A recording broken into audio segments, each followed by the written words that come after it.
Prior to kicking off, a few words on carbon equity for those people who are joining us for the first time in a webinar.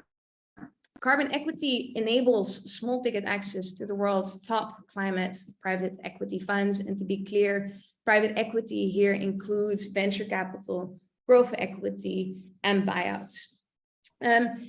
Why do we do this? The reason why we do this is first and foremost because we believe that if you want to have impact with your capital, there is no better place to do so than in venture capital, growth equity, and private equity.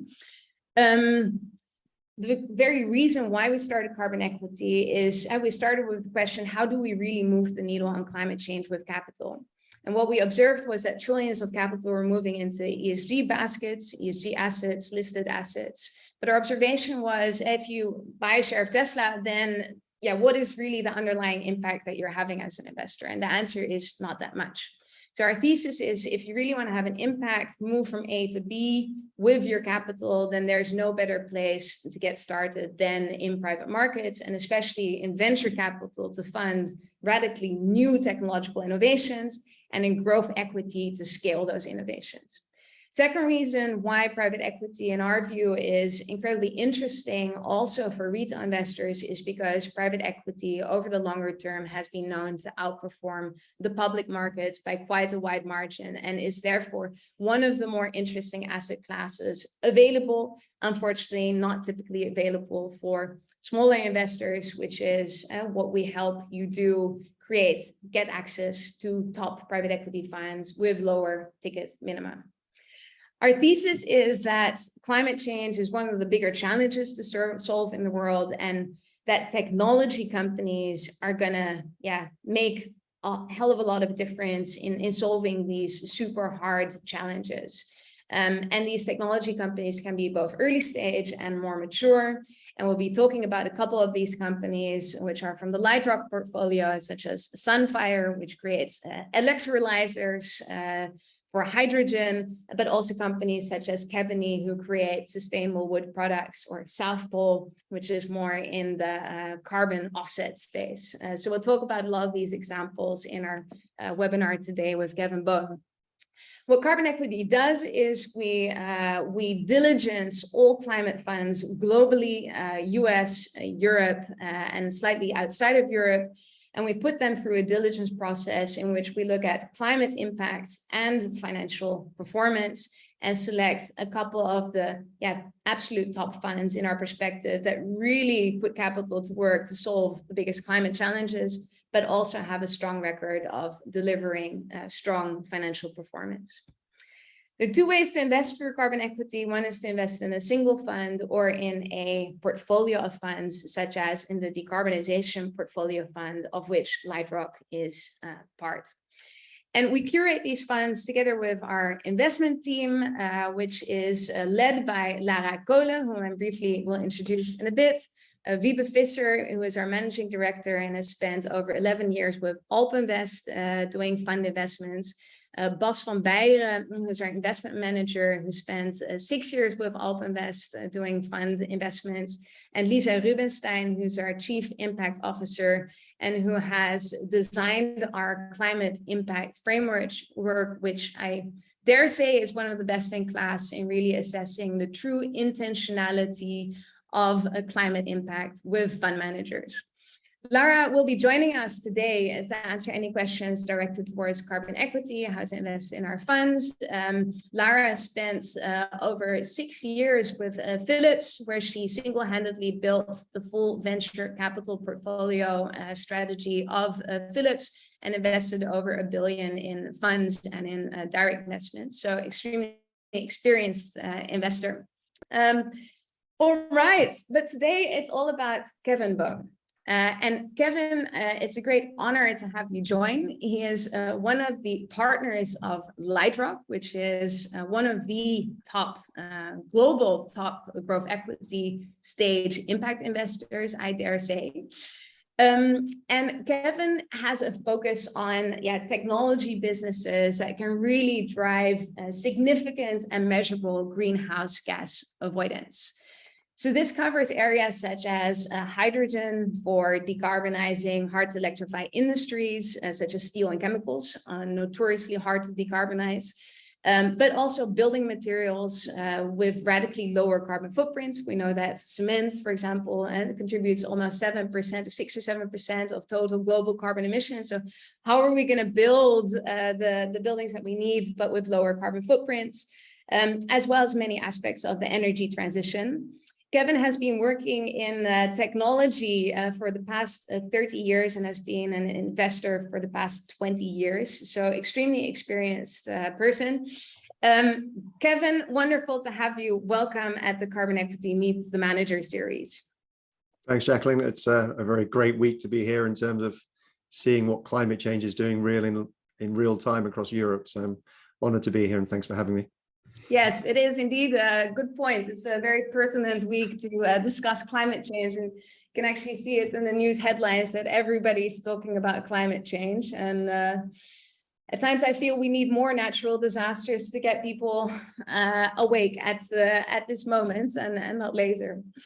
Anyway, for the audience, again, please do feel free to ask questions throughout the webinar, and we'll try to entertain these questions as we go.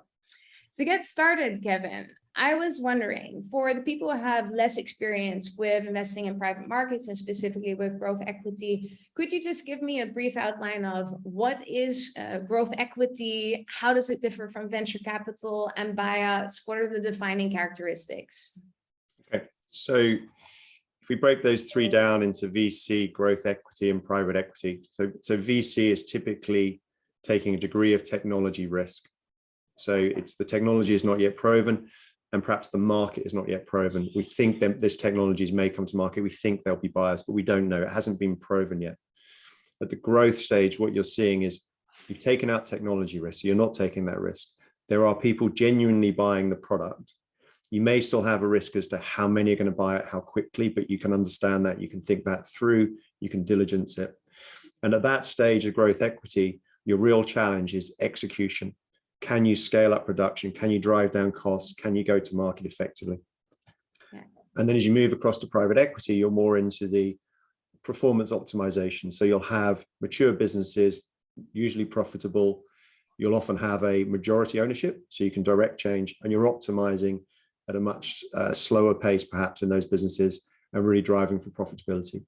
So at the growth stage, your core risk is execution focus. It's not technology and it's not market. Yeah. So lower risk profile than venture capital, would you say? Yes, it should be. So the VC end of things, necessarily people taking higher risk. Will the technology ever work? So you will have portfolios typically will have a higher degree of failure, but also some outsized returns because they've taken that early risk, they'll be rewarded. So you'll have something of a barbell return profile, but overall perform reasonably well. At growth, you'll have less of the loss.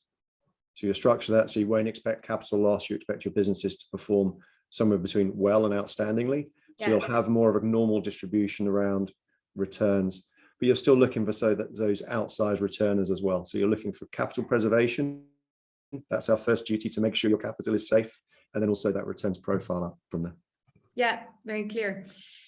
Does it also differ in terms of cash flow profile? Do you have, in terms of fund horizon, how would that differ from venture capital? Yeah, so I mean, the venture capital, you're trying to figure out your unit economics. So you're trying to work through the business plan. There have been traditionally, I guess, two models in venture capital. One is what I would call the Uber model, go for growth and then figure out the economics later. Thankfully, billions of dollars later, that model is quite dead. Now people figure it out, and they tamp the growth. They feed it in as they learn. At the growth stage, you know that stuff. So what you're doing is you're putting cash into a known production engine that can churn out much more predictable returns. So you should have a clear path to profitability. You may not drive for profitability because you see very exponential growth opportunities, but you do have the opportunity to move to profitability in a relatively short space of time that you wouldn't do typically at the venture capital stage, because you just don't have the scale and you haven't proven out your unit economics. Very clear. What is the role of growth equity in the climate transition? And what are examples of growth equity investments in the climate space? Okay, so it's great that there's venture capital investing in next generation technologies, nuclear fusion, quantum, all these things. It's fantastic. But from our perspective, most studies would say that 85% or more of the technologies required to hit net zero by 2050 are at the commercial stage today. Yes. Yeah. Right. So it's great that people are inventing next gen, but actually, what about these technologies here? They're in market to some extent. They need capital, skills, competence, support to scale. And that's the role of growth equity. So we're here to scale those proven technologies and really take them to the next level. And we're acutely conscious in the terms of our scaling. We're impatient people. We want to scale quickly. We want those businesses to scale because frankly, a ton of carbon saved today is more important than a ton of carbon saved tomorrow. So we need to get on with it and help those businesses scale. Interesting. Interesting. Absolutely. Well, are there certain verticals within climate that lend itself better to growth equity than others?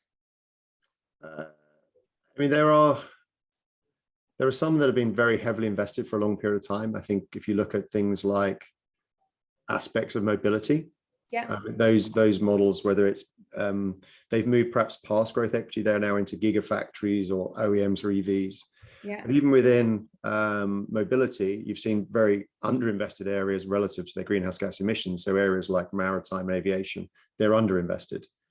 So subsectors, you have to break the sectors down into their subcomponents and say, okay, where are we seeing that maturity curve? Some are out into the later stage, some are still at the venture, but where are those mature technologies? And that may be, you know, you're seeing underinvestment in areas like, as I say, the built environment relative to its greenhouse gas impact, as you mentioned earlier. In transport, you're seeing underinvestment in areas like maritime and aviation. And other areas like carbon capture, you're seeing lots of investment in the capture, underinvestment in the utilization of storage and transport. So it's you look across the value chains, you chop them up into different aspects, different maturities, and you're finding those which are mature enough. And you'll still have a long way to go. Interesting. Finding the sweet spot in terms of stage. So speaking of, for example, the built environment, what is one of the reasons why this is underinvested? Because clearly there is a massive challenge. I mean, I learned that we need to be building a New York City at the real estate, the size of New York City every single month. At the same time, cement is a huge problem. Use of building materials is a huge problem and then the energy consumption of buildings itself is obviously a huge problem. So massive opportunity space. How come such a space is underinvested in your perspective? A couple of reasons. One is, particularly in Europe, you've got a very old housing stock. And so retrofit, I forget the numbers, but over 75% of the housing stock is more than 50 years old. And that number's not going down very fast because there's underinvestment in new build. So actually taking on retrofit and energy efficiency and these kind of things is not very glamorous. It's huge and it's a huge impact, but it's hard, it's bitty, you've got to go into people's homes. So that's housing stock and the construction stock is old, which is one. The second thing is an industry, it's a real laggard industry. It is not a quick adopter of new technologies. Right. And that's not surprising. I'm not just going to blame the construction industry. These things stand for 50 or 100 years. So when somebody comes up with whizzy new steel or new concrete, you need to be pretty sure it's going to actually work. So if you take the construction material space, wood with businesses like Ebony is adopted. It's in there now. They're large scale businesses. Cement, concrete's coming into adoption. Green steel is a number of years away from adoption in the construction industry, not least because it's low production volumes. It's going to be used in high value things like automotive first.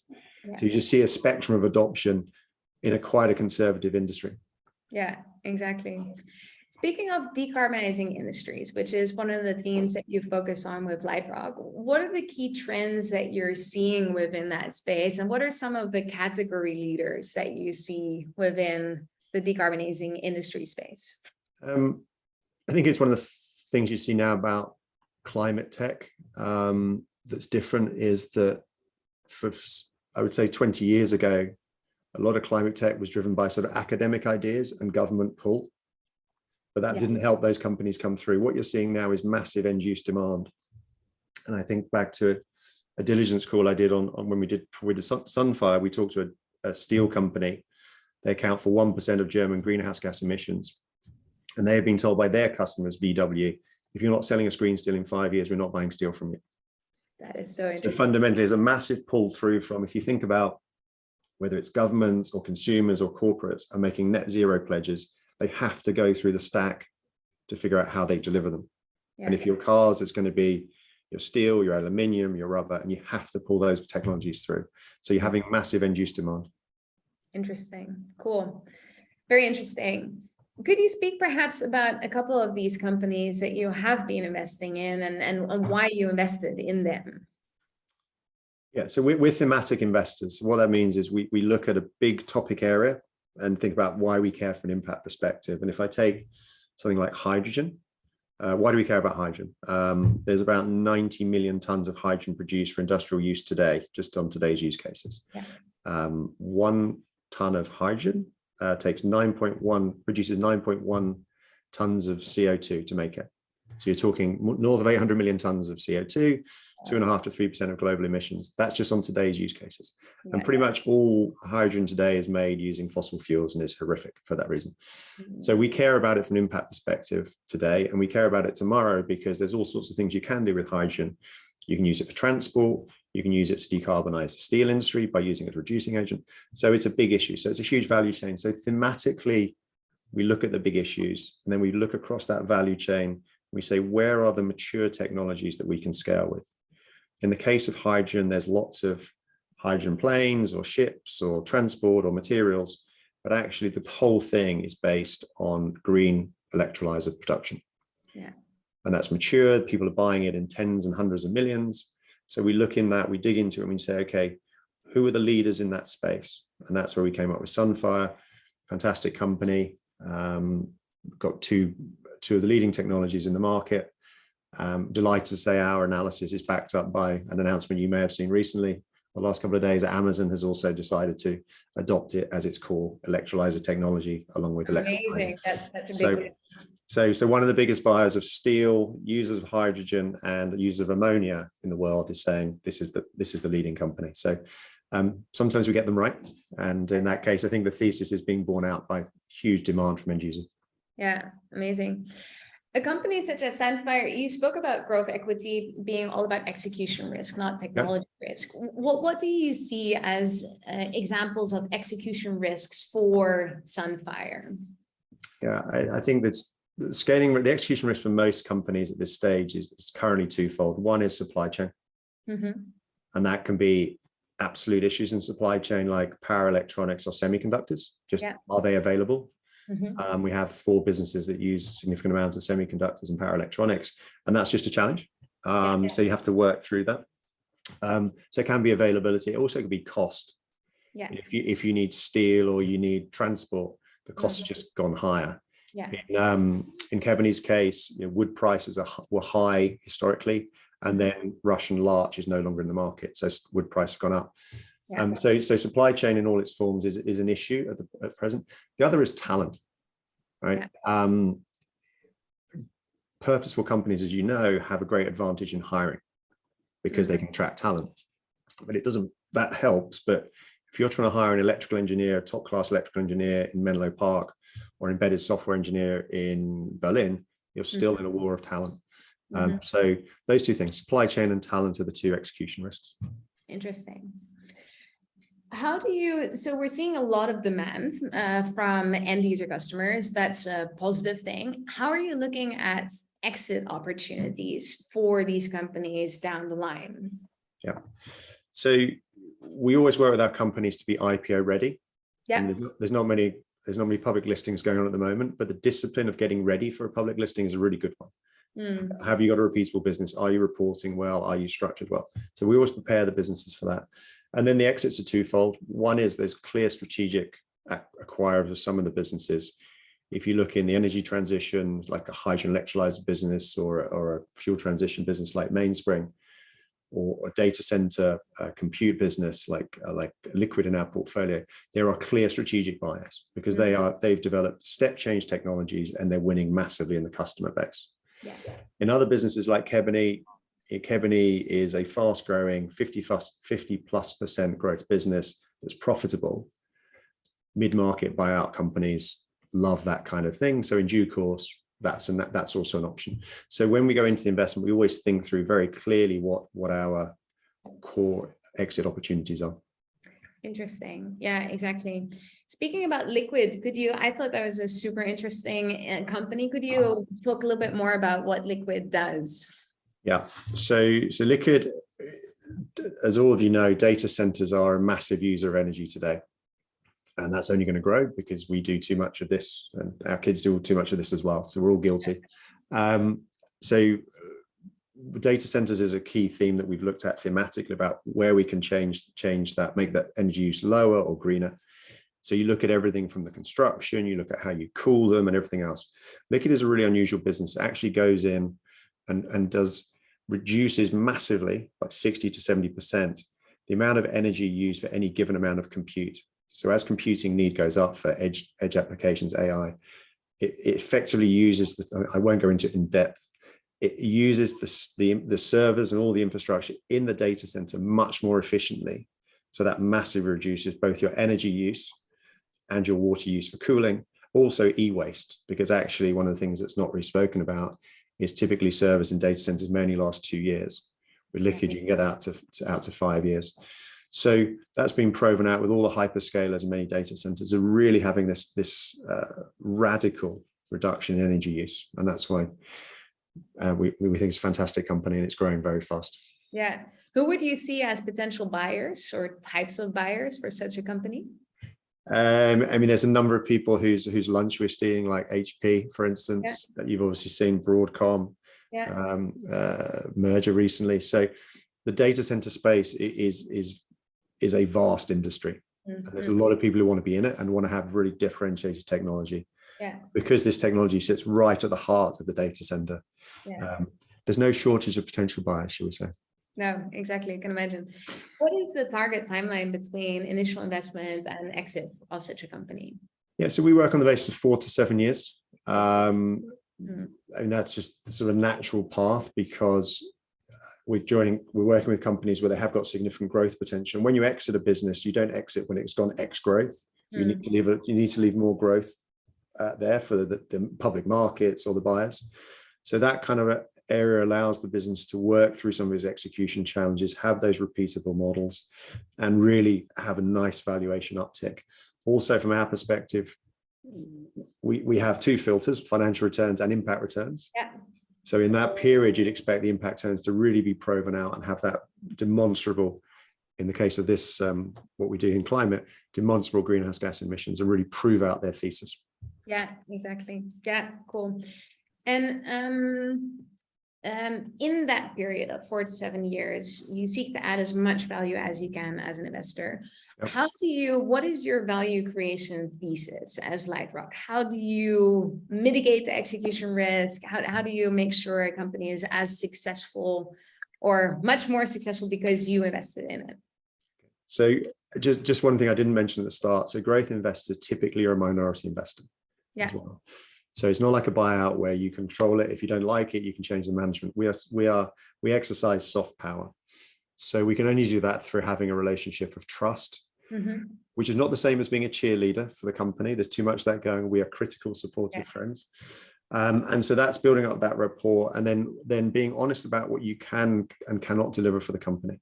Too many people promise the world. We're very clear about areas we can help. If we say we're going to do something, we will do it. And we're very clear about that. Key areas we work on quite often, the first one is governance. Yeah. So have they got the right board around the table? Many of them have accumulated lots of investors, not necessarily the right thing for the next journey. You may have a founder who's gone as a chair. So governance is a big one. We help them with impact a lot. Okay. Quite often on different journeys, how they voice that impact. Financing, getting ready for the next round and preparing for that. Organizational development. Have they got the right structure? Is the management team going to get so big that the CEO can't cope? How do they get better at hiring? How do they present themselves in the market? Yeah. And then bits of strategy. But sometimes what you don't want to do with these companies is bombard them with the latest ideas, the latest opportunities. They typically have a ton of opportunities. It's about execution on the key ones. And so sometimes just for a period of time, just step back and let them execute and just be there as those guardrails for them.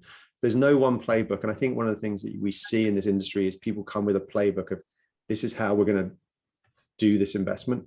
And we don't think that works. You need to have flexibility and honesty and pragmatism. Yeah. Could you briefly expound on impact? How do you help companies be more impactful? It varies. It depends where they are in their journey. Some of them, if you look at Kebany's sustainability report, we think it's a world-class piece of work and they live it and they've net zero pledges.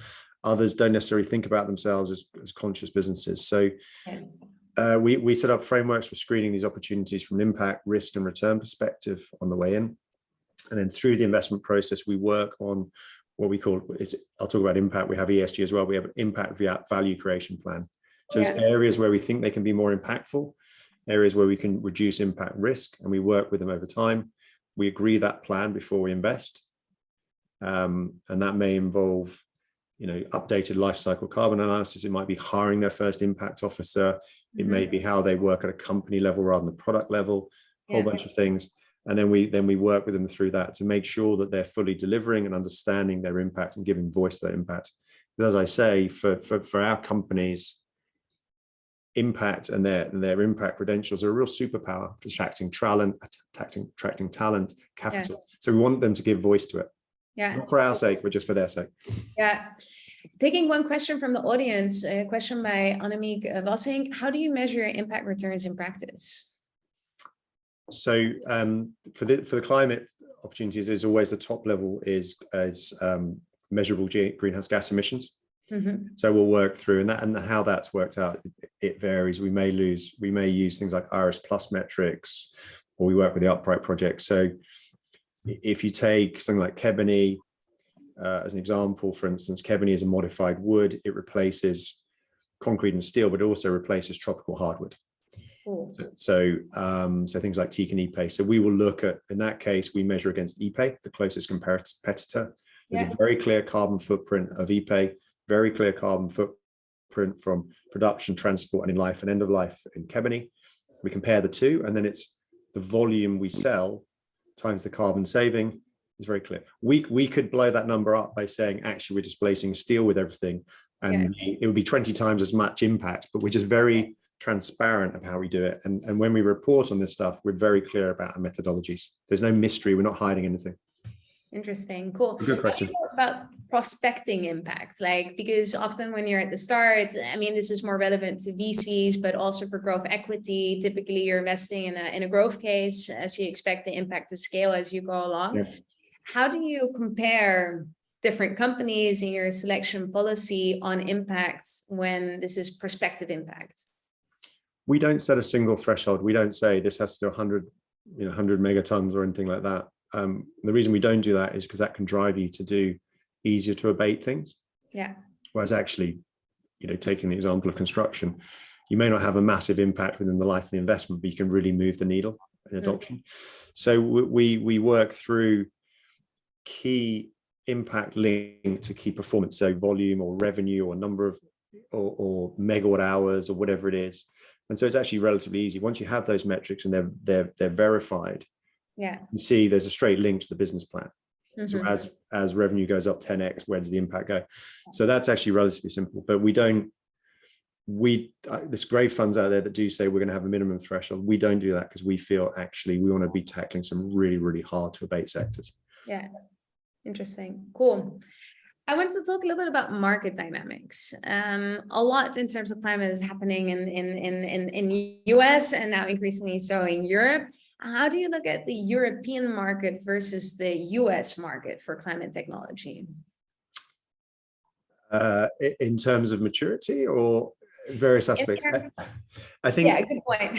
Well, there's various aspects to it. I think the EU has a very structured regulatory regime for these technologies. EU for 50, Fit for 55, Repower EU. The US is a bit more haphazard and is a bit more specific around various things, local regulation, various acts. So you're dealing in very sort of different animals. In terms of technologies, US is better at doing some technologies, Europe better at others. If you look at hydrogen and some of these technologies, Europe is ahead. If you look at battery chemistries, the US is ahead. So you have these specific pools of competence that may be different. In terms of valuations, they broadly going lockstep. So thinking through the markets. And I have to say, and sadly, because of the horror in Ukraine, actually, many of the industries we invest in are now considered strategic. So multiples have held up, they haven't been crushed like in fintech. So there's various differences between the two.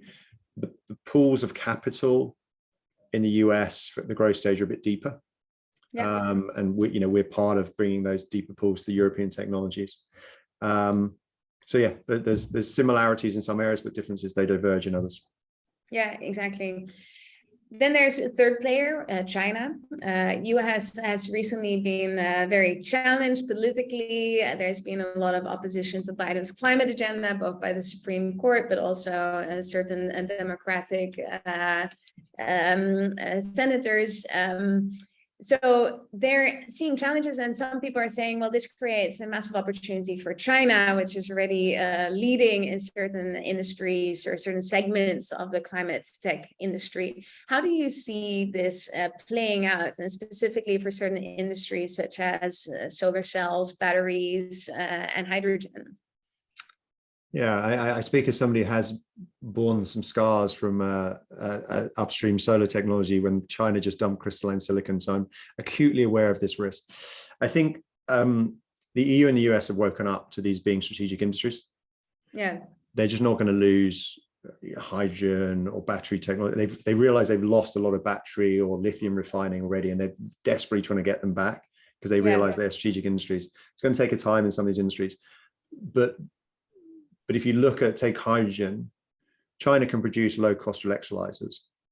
There is nobody in Europe who will buy those because they don't have the proven runtime, the reliability, et cetera, et cetera. It's just not going to happen, even before you get into government action that stops you buying them. So there are walls going up, which is sad from global trade, but actually walls going up around these industries to make sure they're indigenous. And so you have this US, Europe interplay, which is an interplay unless Trump gets back in which case it'll be US and Europe, do very different markets. But actually, they're just not going to let these next generation technologies be commoditized or owned by China. It's simply not happening. Quite the opposite, they're pulling back. And so, and the proven technologies really are a lot of these technologies are integrated into very deeply into industrial process. And before you go and put an electrolyzer in there, you want to see a lot of runtime, a lot of proof. The European companies and US companies have got that. Chinese companies simply don't. Yeah, interesting. How much of a setback is all of this political turmoil in the US for the climate tech industry at large? It depends what it is. I mean, there are certain things which they are pushing through, semiconductors, batteries, other things like grid. It's just a mess. I mean, Texas grid. It's if there wasn't consequences, it would almost be comedic of how you shouldn't do a grid. So it varies, but there's a continuation, regardless of political turmoil. There is a continuation of great talent producing great technologies and bringing them to massive market opportunity. I think I said this earlier. 20 years ago, too much of climate tech was academic ideas and government subsidies. We do not rely on government action. If a business is reliant on a government subsidy regime or that kind of stuff, we simply won't invest in it. We're looking for genuine end use demand.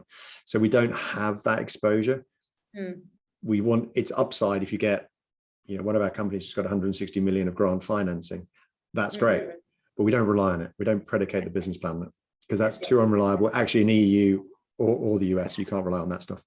Yeah, good point. Yeah. Another, I think, big discussion within, market dynamics, especially recently, has the past 12, 24 months, has been valuations.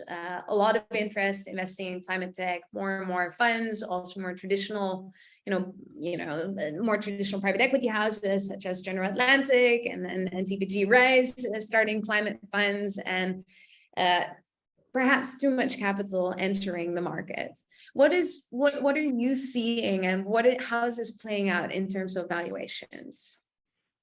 A couple of general points. One is if you look at the estimates of the capex required in the EU alone to decarbonize to net zero in 2050, that's 30 trillion of investment.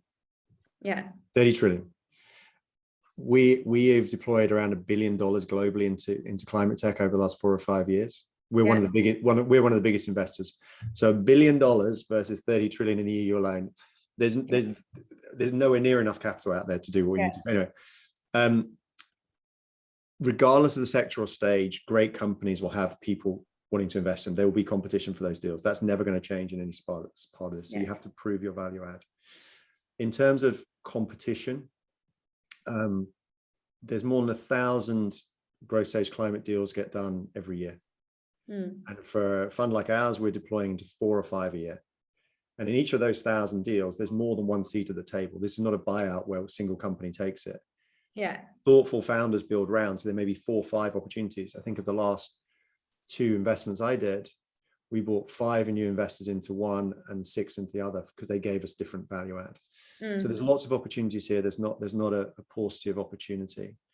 And then if you look at the segments we invest in, a number of investors, particularly the typical sort of SaaS digital investors, won't go near product and hardware.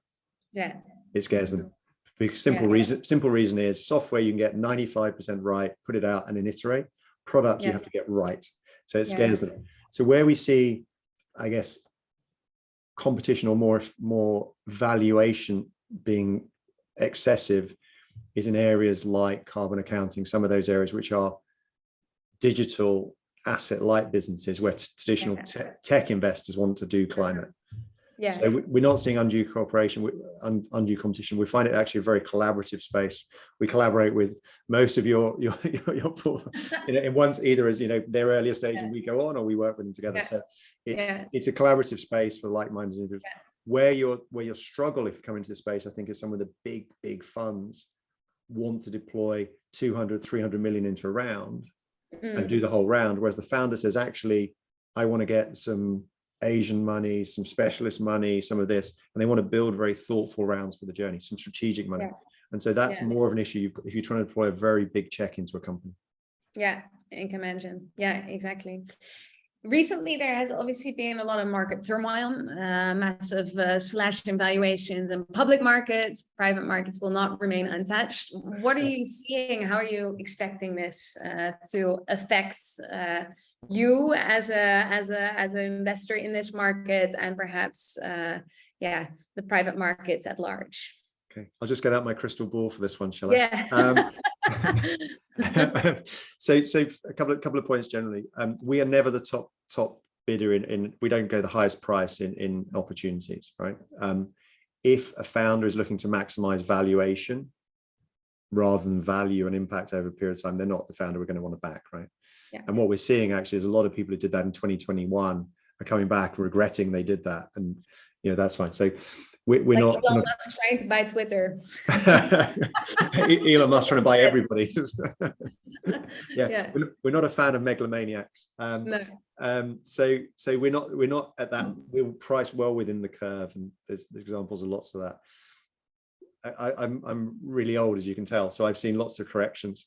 And what you always see in the public market corrections, general market corrections, is there's a 6 to 12 month period in the private markets where everyone's trying to figure out what the new price level is. There's a price discovery period. So that's the norm. In climate, you've seen somewhere between no correction or even upticks in valuations and smaller adjustments. If you think about it, things like energy, food, they're strategic. So actually valuation is strong. Data center software, big mergers. So we haven't seen the kind of corrections you're seeing. We're seeing, even on the downside, 10s, 20% public market corrections, not 90% like fintech. So we haven't seen the correction. So what we're in that zone still, because we're still in that zone where there's price discovery going on. And what will happen, that's quite undiscerning actually in the public markets and the private markets. Everyone goes, this sector is bad, and good companies and bad companies get lumped in together. Yeah. And then people start being a bit more rational. Good companies, valuation comes back, they get funded, and then the others may struggle. And then what you do see is a lot of innovation in newer technologies at that point, because people see the opportunity. The tool trees cleared out, now everyone else can see the light, and they come out. So it's an interesting journey. We've seen it before. Yeah. The worst thing you can do at this point is be out of the market. Yes, absolutely. Yeah. So you have to be in market, seeing what's going on, but you don't feel any pressure to invest. You can be very rational. You can pick your shots, as you always should do. Yeah, cool. Thank you. Let me entertain a couple of questions from the audience in the final 15 minutes of this webinar. First question. Hi, everyone. My name is Matteo, and I work as an investment manager for an impact investing company. My question for both Kevin and Jacqueline would be, what do you think is the next climate technology to reach the same scale solar PV has? Ooh. Good question, Matteo. Yeah, I think firstly, great career choice, Matteo. I applaud you on that one. I think hydrogen's one possibility. I think hydrogen and carbon capture are two that are going to be fundamental. And one of the reasons I say hydrogen is, you know, with Sunfire, we brought in Copenhagen Infrastructure Partners, which is a fund you may know, very big project developer. They develop wind and solar. And their next generation of projects they're looking at is hydrogen based and ammonia based. So they've both invested in Sunfire and done a large offtake. I think we're going to see a lot of storage and resilience, because the downside of all these wonderful renewables is grids are rubbish. They're broken. So you have to have grid resiliency, battery storage, and we're seeing more and more of that. So I think probably those two first, and then the carbon capture as the transport, storage and utilization increases, you'll see that will really explode. But I would say so battery, grid and hydrogen are the two that I think are first. Sorry, I dominated that one, Jacqueline. Would you? Yeah. You tell me I'm wrong. Are there specific technologies within carbon capture at large? There are different technologies that we're talking about: point air capture, direct air capture. They're a natural-based, nature-based solution. What are specific solutions that you're specifically bullish on? I think we've struggled with DAC on the price. Direct air capture, sorry.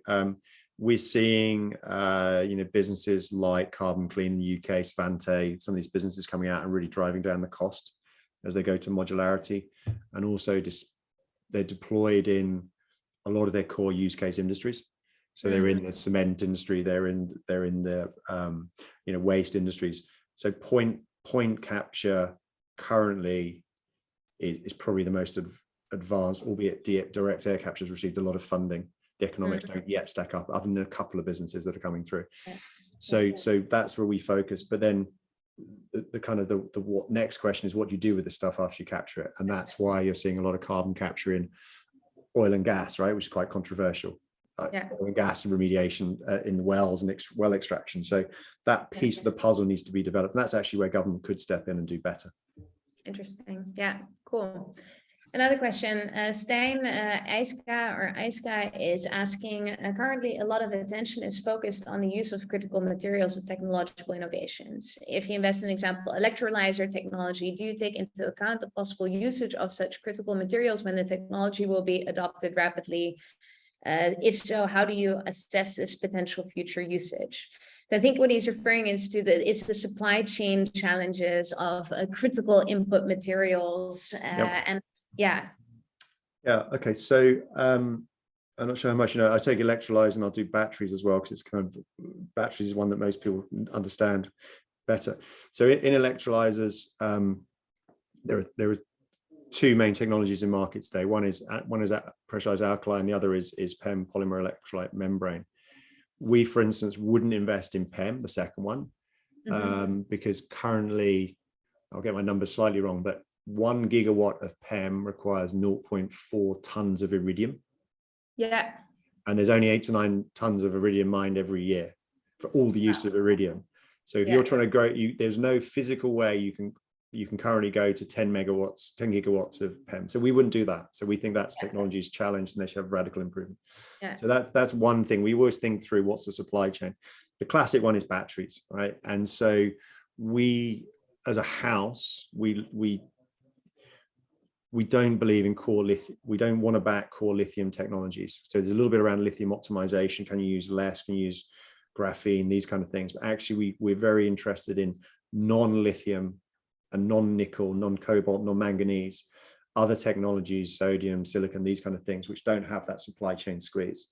So that's just an example of how we think about it. And you know, that's just how we think about it. Yeah. Hope that answers the question. Let us know. Another question on impact and the question of impact carry. And Annemiek Wassink is asking, would either of you be open to impact carry, where a percentage of returns generated by the fund manager is dependent on achieving specific impact objectives? What's the view of Lightrock and yourself on this? Do you want to go first?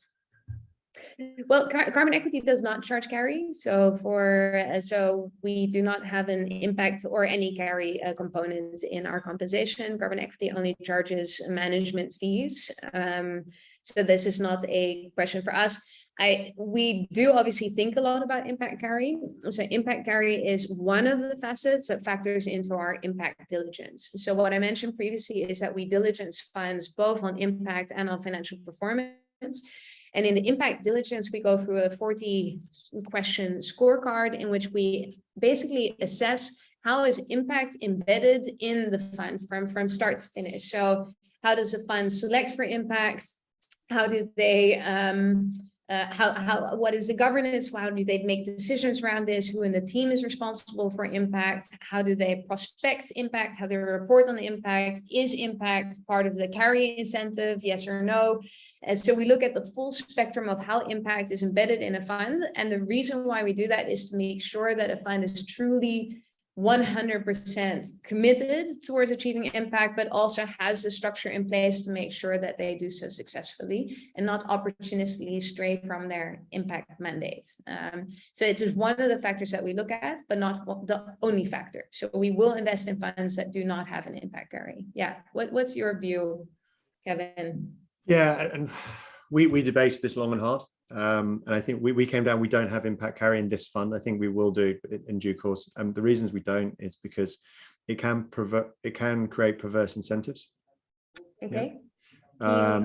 So for instance, so for instance, if you, it can be drive you to do easier to abate sectors to get your impact, greenhouse gas up. What happens if there's a buyer for a company quite close to your investment? And you wanted to get X million tons of carbon, somebody comes in 18 months later as a great financial exit, but you haven't delivered your impact numbers, those kind of things. And then also just some of the tools are not in place, we feel, to be completely consistent and standardized across this, which is what you need. So the EU taxonomy is great in many ways, but lacks certain things. So for instance, it looks at forestation, it doesn't look at wooden construction. So there are anomalies as that develops and the frameworks become better. And we're very good with Iris Plus and Upright, all those things, but we don't feel it's actually something you should hang your hat on right now. So we're very focused both on, and when we're diligenced by people like Carbon Equity, it's very clear that we are absolutely committed to impact. We're very clear on our intentionality, our long record of delivery. We haven't just arrived in impact 5 minutes ago. We've been doing this a long time. It's very clear. And therefore, that's why we're delighted people have the faith that we are going to deliver it and live and die by it. But we don't need an impact carry to do that at this point for the reasons I've just outlined. Interesting. Thank you for that perspective. Annemiek, I think that's a very interesting question. And what I would suggest is perhaps interesting if you want to know more about the impact framework or the way that we think about impact carry is to have a chat with our Chief Impact Officer, Lisa Rubenstein. So if you're interested, please reach out after the webinar and I'll put you in touch with her. We have time for, I think, 3 more questions at max. So if you have questions that you would still like to ask, please ask them now. Ipe Boersma is asking, great webinar so far. Talking about climate tech, what is the potential you see for nature-based solutions, in particular for biochar? Given Microsoft's recent investment in the space, do you expect this tech to attract more attention from investors? Ooh, very good question. Thank you, Ipe. That's a very good question. Yeah. The answer is yes. We're seeing more and more interest in the space. Could you briefly explain what biochar is? I don't think everybody will know that. Yeah, so it's broadly the decarbonization of waste, various types of waste. So how do you, various technologies to turn it into a carbon store, which can be used for a number of things. Firstly, a carbon store. Secondly, soil remediation. It can be used as things like animal feed as well. So it's multi-use. I think one of the things around biochar is there are the verification of the carbon in it is very haphazard at the moment. So the carbon credit effectively is haphazard. There are great businesses like CarbonCure up in Finland, which are doing this on a carbon credit basis. So we think it will be big. It's both a very good solution and it also has multi-use, so it's important. More broadly, nature-based solutions. If you look at things like ocean remediation, which is huge, or peat preservation or reforestation, they've been underinvested by commercial investors for a couple of reasons. One is they haven't been commercial returning in some ways. That's starting to change, but also some of the timescales. You know, if I'm doing a forestation solution, it might be 15, 20, 30 years, right? So there will be more investment. And I had a great meeting yesterday with somebody with a gene edited forestry business that's fantastic. You can get so much more carbon capture per tree. It's insane. But that's a challenge to get into those technologies. Are they proven? Are they scalable in a time frame and for the returns that we need? Interesting. Cool. All right, 2 final questions then from me. If there are no more questions from the audience, do feel free to still ask questions if there are questions. But a personal question this time. What is an opportunity that you've missed as an investor? I mean, as investors, we all miss opportunities, and I was interested to know, perhaps especially within the climate tech space, if there are any yet, what opportunities you've missed and why your thesis at the time was wrong, or how you could get it. Yes, I think we miss out on some good companies that aren't necessarily good investments for things like the valuations are blown up, right? So sometimes we often have a conversation, this is a great company, but it's just not a good investment, right? And some of those will come back to us, right? Because we'll have recaps and some of those kind of things. If I think about a company that I would have liked to invest in recently, especially in the carbon capture space, there was Carbon Clean out of the UK, which is a very modular amine-based solution for carbon capture. Got some really good positioning in some key industries. They decided in the end to do that round entirely with strategics. So they brought in Chevron, Aramco, Samsung and AXA. And so there wasn't a financial investor in that round. We really love Anirudh and the team, along with a number of the other carbon capture players. And that's a company we're going to keep very close eye on. If they can deliver the cost of capture that we think they can in the coming years, that's going to be a really interesting company. Yeah. Cool. Still too soon. It's too painful. We'll monitor them as we go. One more question from Gilles Schreuder. Hi, Jacqueline and Kevin. My name is Gilles, early stage investor, graduate entrepreneurs pre-seed fund. As Kevin sees hydrogen as a great potential as a renewable energy source, it is a big drawback that it's hard to implement in the existing infrastructure as it is a gas in atmospheric condition. Shouldn't a liquid energy source like methanol be a better choice, especially as time is really ticking away? Ooh, great question. We're going to have a long hydrogen debate here. I think it's a really good point, Gilles. I think it's well through. Hydrogen is often held up as a panacea, right? It's going to solve all our problems. It's not. We think about it in really hard to electrify industries, and the form in which you use it in those industries varies, right? So if you're using it in steelworks for green steel, you use it as an oxidizing agent. That has to be in one form. If you're using it in chemical cracking, it's different things. So there are things where it has to be in gaseous form. There are other areas like for transport purposes or some of the heating, you might want to turn into ammonia, for instance, or energy source. So they're absolutely different source of it. So there's no one use case or no one form, and hydrogen is not a panacea. It just has some really potent use cases today where only it can do that cost effectively. So I totally take the point. And if you look at our investment in I encourage you to go and look at Mainspring Technology, our recent investment in Silicon Valley. It's a linear generator that runs on any fuel. It's incredibly efficient, incredibly clean, incredibly quick dispatch for grid resiliency and firming renewables. One of the reasons we like it is it can work on natural gas if what's there, methanol, biomethane, hydrogen, ammonia. It's incredibly forward fuel flexible to exactly capture the form factor that's right for the use case and the network. So that flexibility is super valuable. Yeah. Great, cool. All right, there are more questions coming in. Unfortunately, we are very much almost at the end of the webinar. Do feel free, if after the webinar you still have questions, to send them to me, Jacqueline at carbonequity.com or invest@carbonequity.com, and I will forward them to Kevin and get you your answers. And feel free to read up on the funds that we have on carbon equity at the moment, or reach out to us with questions through a personal call. Kevin, as a final question, I was wondering what inspires you? What are any books or podcasts that you're reading on the topic of climate change or climate technology that you would recommend to people interested to learn more about the space? A constant I have is the Project Drawdown, which is a really practical guide to all the various things that go on. I have to say I have two youngest children, and I spend a lot of time with entrepreneurs, so I spend a lot of my time doing technical reading. But I think as a general backdrop, I think Project Drawdown is a really interesting piece of work to just think through, because it's practical applied technology, and it's relatable. You'll read it and you'll go, okay, how do we do something in transport? Bang, I can get it. So I could try and come up with some deeply clever book, and I have a row of them here, but I think just as a bedrock piece of reading, that's worth reading.